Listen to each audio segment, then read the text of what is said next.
everybody. This is Brian from P&B Homesteading. I haven't been on the channel for quite a while, probably about over a year. I've been doing a lot of other things, and I had a job change within my current company, so I've been focusing on building up my skill set with that. But I wanted to give you a tour of what I'm doing on my indoor grow tents during this time of pandemic, and basically growing my own food. And I made a lot of changes into how I'm growing things, so I wanted to give you a little tour. So let's start over here. This is my new little seed starting area for lettuce greens. So we've got some Barina lights. These are a little LED light you can get on Amazon. There's the box for it right there, just in case you wanted to see how it's spelled, so you can look up how it's set for yourself.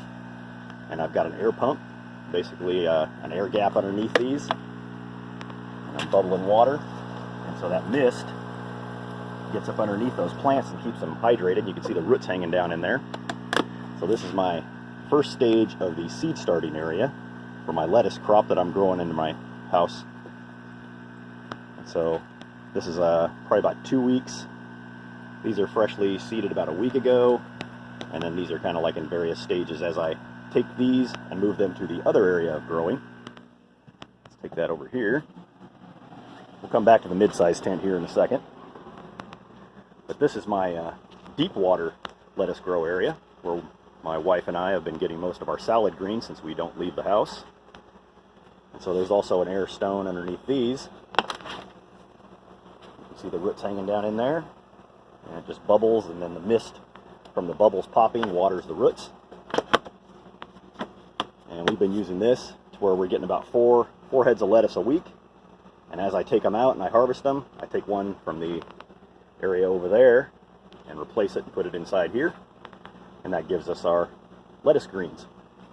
Besides that, I've also taken my Duophonics system, which this has soil in this bucket here. This one down here has water in it. I've got a little float gauge that I made here with a piece of dowel rod and a old wine cork. I've got air stones in this down in the bottom that go through that tube there, and I got a pump over there that gives that the air. And this is pak choi, and so I'm growing out pak choi inside our indoor grow area, and then we take about maybe 3 or 4 of these a week. I had it a lot fuller, as you'll see in the other version I have in the large grow tent over there. That's one that I just seeded last week. It's a replacement because I basically cut all the ones out of that, and I put those and we ate those. But that's a newly seeded one, and I didn't notice that the little rod here was stuck at the bottom, so when I was filling it, it just kept saying it was low, so I kept filling it, and I gave it a little bit too much water a couple days ago, but it's sucking it down. And this one here is about a 3-week pak choi bed. So I've got 3 duophonic systems, and they are all built the same. They all have a little float gauge in there, you can see right there. And when it gets low, I know when it needs to be filled, and I fill it through the same line as the air lines. And then that gives us another healthy green that we can eat to give our body nutrients while we're in this time of pandemic.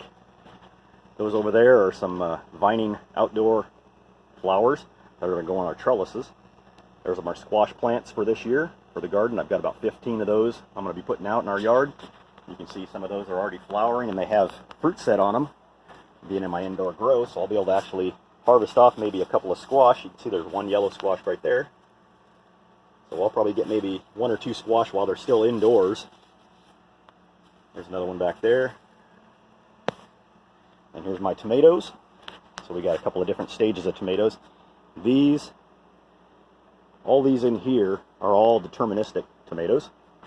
I started these about 2 weeks ago, 3 weeks ago. The bigger ones over here, they're about 4 weeks. These here are about 5. You can see they're nice and healthy. 1-gallon pots, all different types. So those are going to be going out Mother's Day weekend here. Usually in the Pacific Northwest in my yard, I'll plant these out on Mother's Day weekend. And right now, I've got about 42 tomato plants. And down here are my eggplants. I've got one more up here. I didn't have room to stick them in the bottom one there. And so I've got about 15 eggplants, you can see. And this is the large grow tent here. I'm not going to divide it up like I used to, where I had different videos for large tent, small tent, mid-sized tent. And then back to this. So this is the mid-size tent. This is my large grow tent. I've got LED lights in the back. I've got some more of the Barina low power LED lights like I'm using in my salad grow area over here. And I really like these for doing like greens, because they're a low watt and they're a little more efficient than the these square ones here. I'm trying to remember what the name of these were. You can look at one of the other videos. I'm trying to think.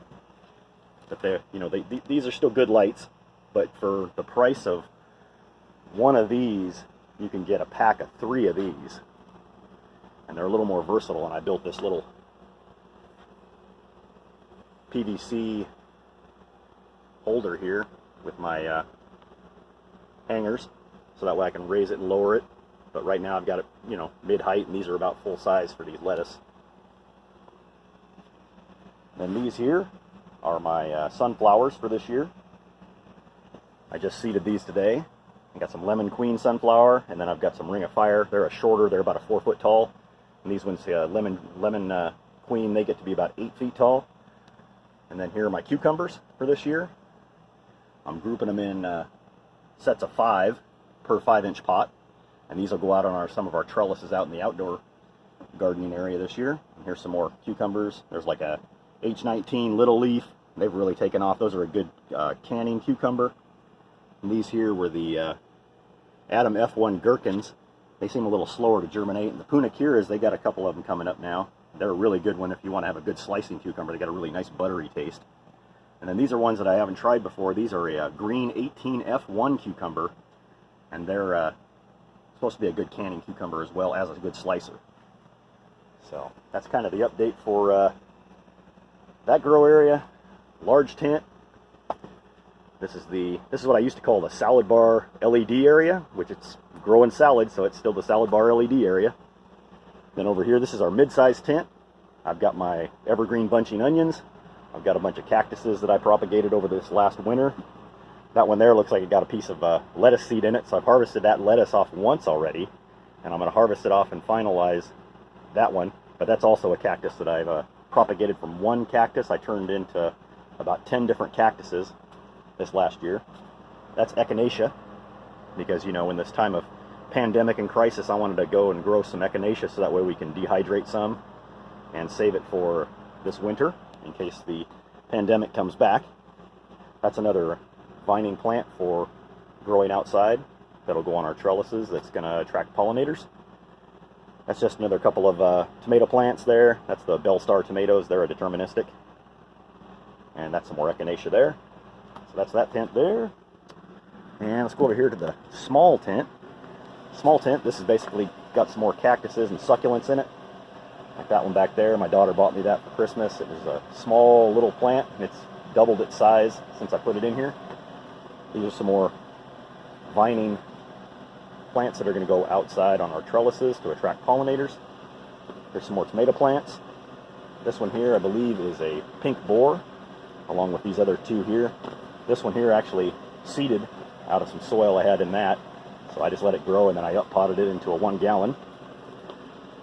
That's kind of the whole grow area that I've got going right now. I haven't been putting any videos up usually lately because I got a little irritated with what YouTube was doing about taking people down for putting content up that they found offensive. You know, if you can't deal with offensive content, just turn it off. Don't expect the government or someone else to come in and squash somebody else's free speech rights. That's just my opinion. If you don't like it, I don't care, because that's the great thing about having an opinion. It's mine. So, alright guys, I don't want to get off my soapbox here because I haven't made any videos for a while, but that kind of stuff really irritates me. But, alright, I hope you guys are having a good weekend. It's nice and sunny here in the Pacific Northwest. I went out and did a bunch of yard work. As you can tell, I'm kind of dirty. Might have it on my face. Don't care about that either, because I'm here to get work done, not be a, you know, a powder puff queen on YouTube. Alright, I'll talk to you guys later. Bye.